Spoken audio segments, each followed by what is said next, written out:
from the blue corner, from Palawan Sports Fitness Boxing Gym, Taytay, Palawan, Ronald Blanco! Ladies and gentlemen, let us welcome here inside the ring, the fighter from the red corner.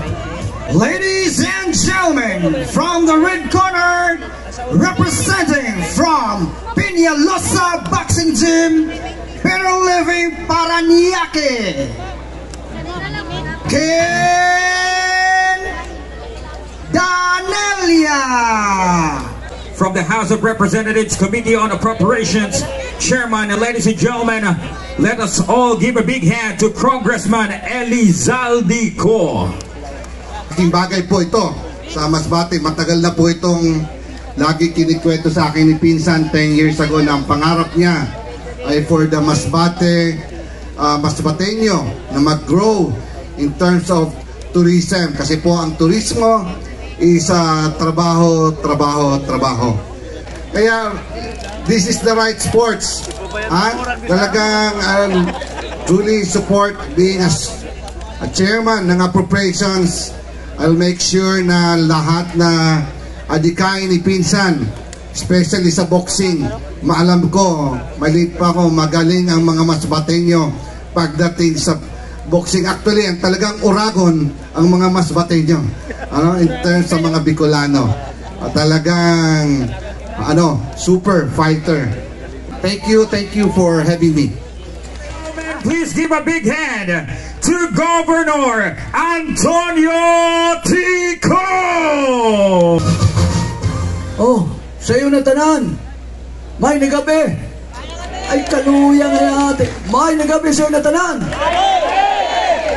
This is an international fight. And this is the only in Asia that we have 5 championship belts in one event.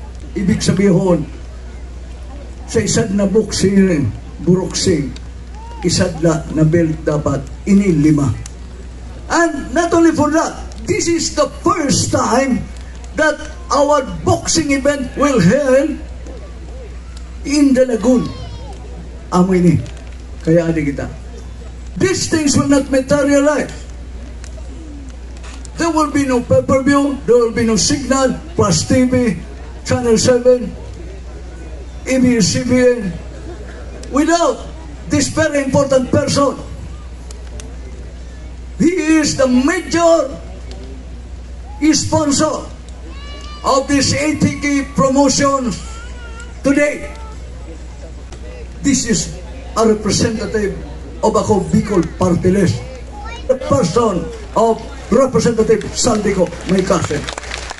We have also one of the major sponsors, the biggest mining operation, gold mining operations of the entire country, the Pel Minera. A major sponsor, a new star,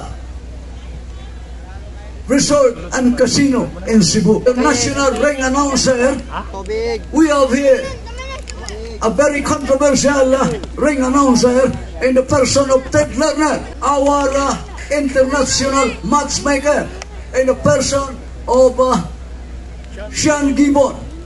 After this fight, this is our second edition to give opportunity to our youth to venture boxing, and who knows that Masbateños will be named as one of an international boxing arena.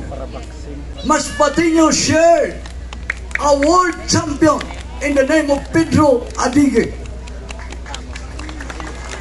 champion in a lightweight and a welterweight in the year 1968 and 70 respectively.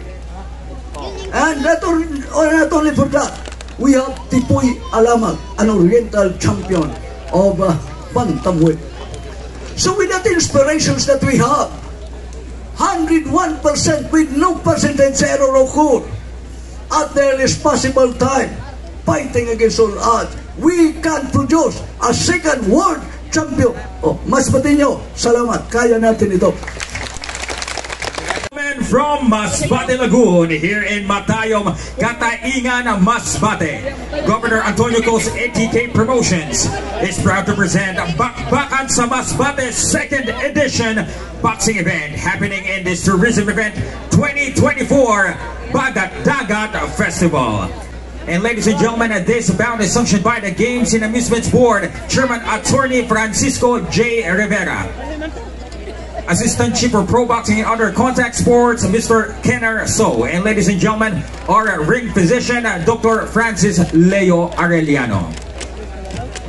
Let's get this party started! Introducing first, fighting out of the blue corner, wearing a black with red. Official weight, 135 pounds. Professional record, 1 victory. He is undefeated and he has won a bout even. Proudly representing Palawan Sport Fitness Boxing Gym of Taytay, Palawan, ladies and gentlemen, Ronald Blanco. And he's opponent across the ring. Fighting out of the red corner, wearing white with yellow. Official weight, 136 pounds. Professional record, a perfect one. 1 victory, coming by way of knockout, and he is undefeated. Proudly representing Peñalosa Boxing Gym of Better Living, Parañaque. Ladies and gentlemen, here is the unbeaten Ken Danila. Once again, to give instructions, here's referee Salvador Lopez.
Buhay pa! Dahil magpatay!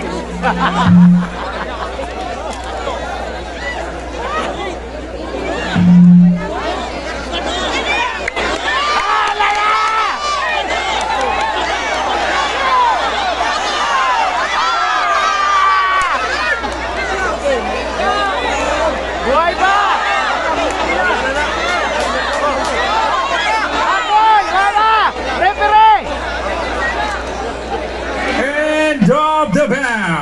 of the very first round. We have a winner by technical knockout. Your winner, Ken Danila.